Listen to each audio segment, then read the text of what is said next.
آپ نے دیکھا ہوگا تبلیغ والے کسی کے گھر جا کے دروازہ بجائے نا, یہ دین ہمارے اندر آ جائے اور ہم نے کلمہ پڑھا ہے, بہت لوگ لفظ سننا پسند نہیں کرتے, یہ ٹائم ویسٹ نہیں کرو ہمارا, نکلو یہاں سے. بھائی آپ نہیں جاؤ, تھوڑی دیر سن لو, کبھی اکیلے میں بیٹھ کے شاید غور کرنے کی توفیق مل جائے, یار کوئی بندہ کوئی بات کہہ کر گیا ہے, کوئی غلط ایسا تو نہیں وہ صحیح کہہ کے گیا ہو. جو آدمی سننا برداشت نہیں کرتا نا, اللہ اس کو کبھی ہدایت نہیں دیتے. جو اپنے بارے میں یہ فرض کر لینا کہ میں بالکل صحیح ہوں, مجھے کوئی سمجھائے نہیں, مجھے کوئی نصیحت ہی نہیں چاہیے, سمجھ لو اس کی تباہی یہاں سے شروع ہو گئی. اور جو آدمی اپنے کان کھلے رکھتا ہے, یار کوئی بات میرے فائدے کی اگر بتاؤ تو میں سنتا ہوں, ٹھیک ہے میری سمجھ میں نہیں آئی تو میں اس کو مسترد کر دوں گا, تو یہ وہ لوگ ہوتے ہیں جن میں تکبر نہیں ہوتا.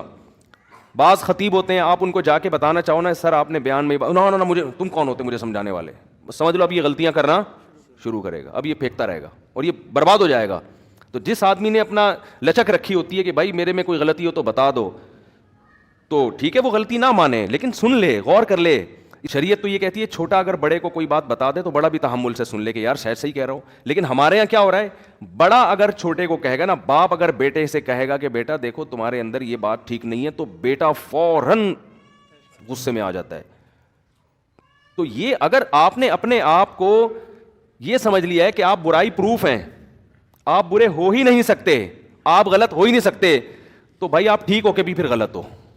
سمجھ رہے ہو نا, اللہ کی نظر میں آپ ٹھیک ہو کے بھی کیا ہو, بے شک ہو سکتا ہے وہ برائی آپ کے اندر نہ ہو, لیکن جو آپ سننے کا آپ کے اندر تحمل نہیں ہے تو اس کی علامت ہے آپ کیا ہو. دیکھو ہم اپنے حساب سے کسی کو دیکھتے ہیں کہ ٹھیک ہے یا نہیں, اللہ اپنے حساب سے دیکھتا ہے.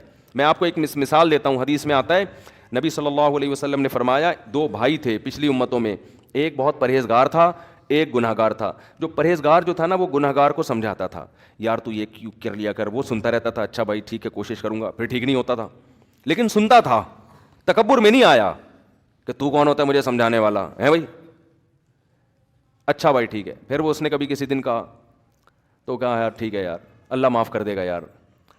تو ایک دن بڑا سمجھا رہا تھا چھوٹے کو یا دوسرے بھائی کو, تو اس نے کہا کہ یار اللہ معاف کرنے والا ہے. اس نے کہا اللہ کی قسم خدا تجھے معاف نہیں کرے گا, اللہ کی قسم خدا تجھے معاف نہیں کرے گا. نبی صلی اللہ علیہ وسلم نے فرمایا, اللہ کو اتنا غضب آیا, اللہ نے فرمایا این المتعلی علی اللہ اللہ یغفر لفلان, میرے اوپر کون قسم اٹھا کے کہہ سکتا ہے کہ میں مغفرت نہیں کروں گا. اللہ نے دونوں کو موت دی, اس کو بخش دیا جو گنہگار تھا اور اس کو جہنم میں ڈال دیا اللہ نے. آپ کہہ سکتے ہیں یار ایک بات پر ساری نیکیاں ختم ہو گئیں اس کی, بظاہر تو لگتا ہے نا معاذ اللہ کو یہ ظلم تو نہیں ہو رہا. اصل بات یہ کہ ان نیکیوں کی بیس کیا تھی, وہ نیکیاں وہ تکبر کی بیس, وہ نیکیوں کی بیس ہی غلط تھی. وہ سمجھنے لگا تھا کہ میں جو نیک اعمال کر رہا ہوں جنت واجب ہو چکی ہے, ٹھیک ہے نا میرے لیے, اور اس پر جہنم. تو جب آپ کے یہ کانسیپٹ ہی غلط ہے تو اس کا مطلب اللہ کی نظر میں وہ گنہگار نیک تو نہیں تھا لیکن آپ سے زیادہ نیک تھا وہ, کیونکہ آپ کی نیکیوں کی بیس ہی غلط تھی. آپ کو تو نیکی کرنی چاہیے تھی, بھائی ہم اللہ کو خوش کرنے کے لیے کر رہے ہیں, اللہ اپنے فضل سے نیک لوگوں کو جنت میں داخل کرتا ہے.